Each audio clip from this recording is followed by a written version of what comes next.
Hey folks, I'm Chris, and I'm your Commander Mechanic, here with another tune-up.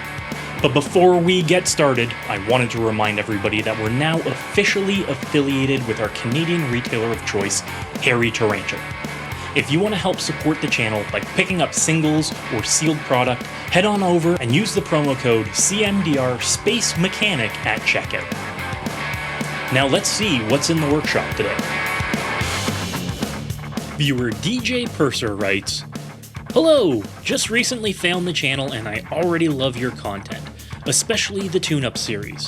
It's super cool and I figured I'd submit one myself. This is an Anowon the Ruin Thief upgrade precon. Evasive rogues and solid thief sub-themes give it some seriously crazy gains, and the deck is probably one of my favorites I've ever built. I'd be curious to see your thoughts on what could be improved while keeping somewhat close to the existing budget, though I'd be willing to spend $35 to $50 on upgrades." Thanks for submitting your list, DJ. Looks like a great rogue-heavy list taking advantage of Anowon's unique abilities. Not only is Anowon a rogue lord, giving all rogues +1/+1, but Anowon has an awesome on-damage mill ability with built-in card draw. If that phrase doesn't get you excited, I don't know what will. Damage, mill, and card draw should be enough to drive anyone wild with possibilities.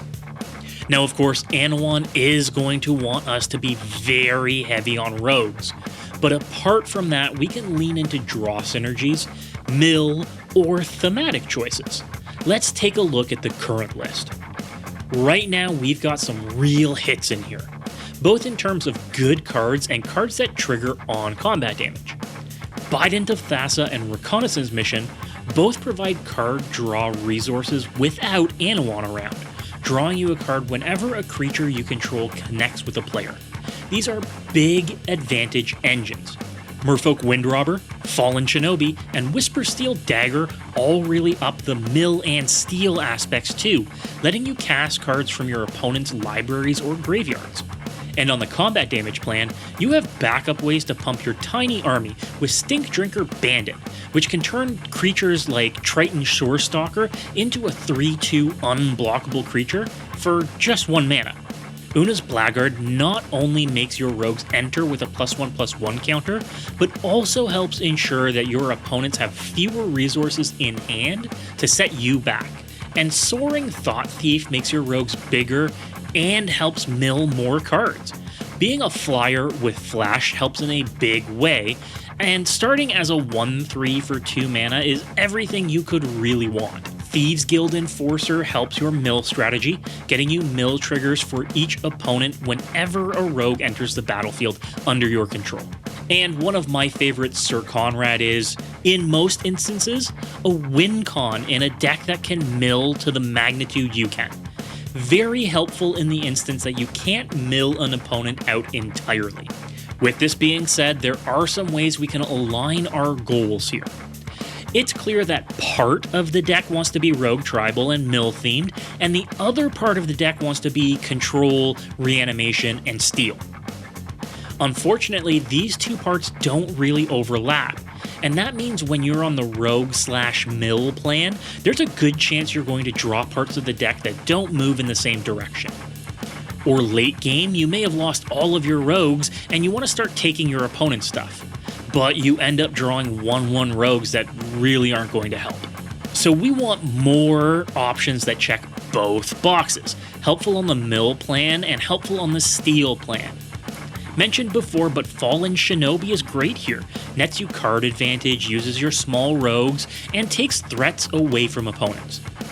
Xeris San is a perfect amalgam of our options here. Rogue synergies and stealing permanents from opponents' yards. In fact, if you were ever looking for a pivot commander, this is probably your best bet. In addition, the top end of your curve is a bit bloated. You have more 4 drops, including your commander, than you do 3 casting cost spells. That's pushing your curve up to an average over 3.5. There's almost a visible split in the deck's function at those costs.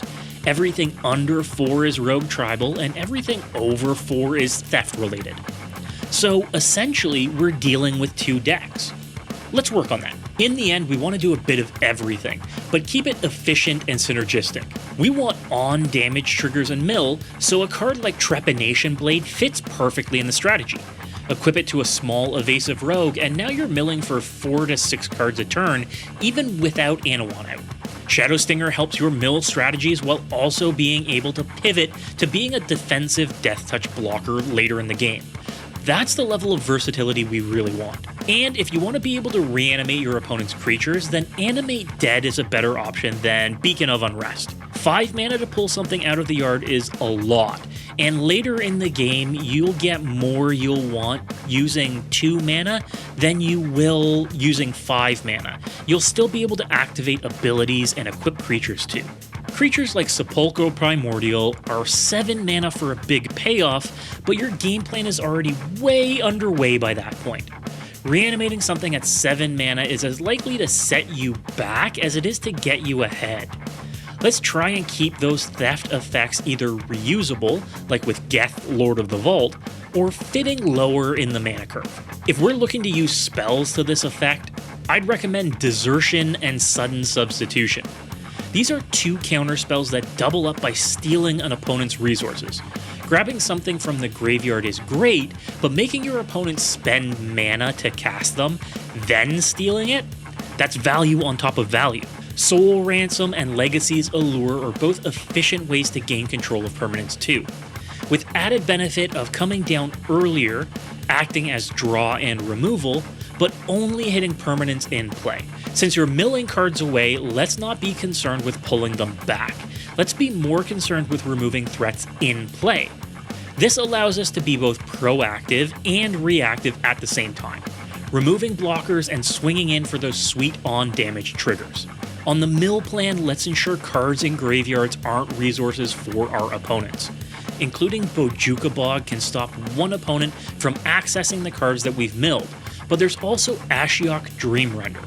This exiles each opponent's graveyard and shuts down tutors. Even if you only get 1 activation of it, 3 mana to deny your opponent's resources and access to their own graveyards is crucial. Maddening Cacophony is an excellent new addition. Mill each opponent 8 cards for 2 mana? Great.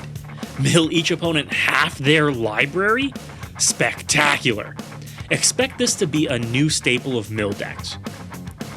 Lastly, I'd include the new Court of Cunning in the deck. Not only does this introduce the Monarch into the game, but if you can make it a whole turn cycle with the Monarch, you can significantly speed up your mill plan. The minimum 3 cards each turn is great, but milling 10 cards each turn for each opponent, that's a lot of your work done for you. For upgrades, I'd honestly start with foundations like lands and mana rocks. These seem really innocuous in-game, but they're what allows you to play your 1 drops on 1, your 2 drops on 2, or your 4 drops on 3. Having all your non-basic lands enter tapped is a big hindrance.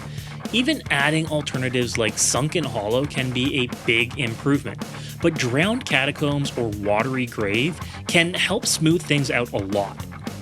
The new MDFC lands like Clearwater/Murkwater Pathway are great gets too.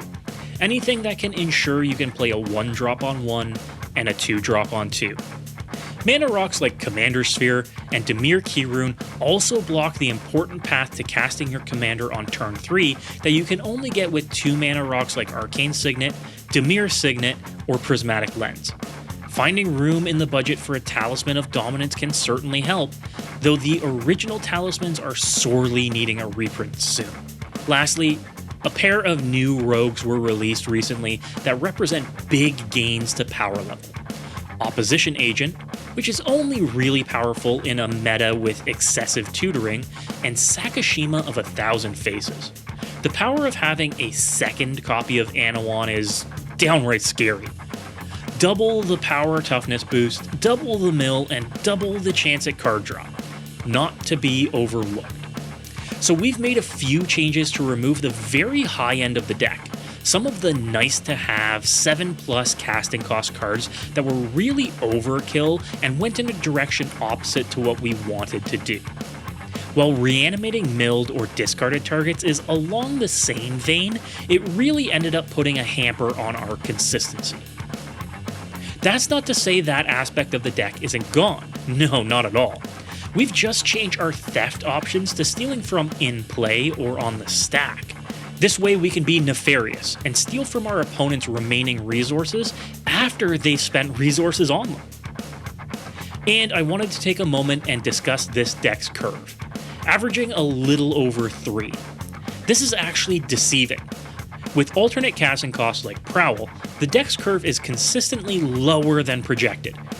The only card with a higher Prowl cost, Notorious Throng, and the kicker card Maddening Cacophony drive the costs up. Our 6 and 7 cost spells are actually cheaper than they are on paper. And speaking of cheaper, I did stick to your budget constraints, DJ, adding only $30 to the deck. I hope you like some of the tweaks that we made, DJ. Please ensure to let us all know in the comments how you've managed to change your list. And everyone else, let us know how you would continue to improve DJ's deck. But as always, folks, until next time, good luck and have fun. And a special thanks to our patrons, without whom this content wouldn't be possible. A special shout out to our Lodestone Golems, Ben Frayne, Sterling Langford, and Will Briggs, and our Metalwork Colossi, Austin Charlotte, Charles Olson, JD, Matthew Chandler, and Ben Shackelford. Thank you, all of you. You make this possible.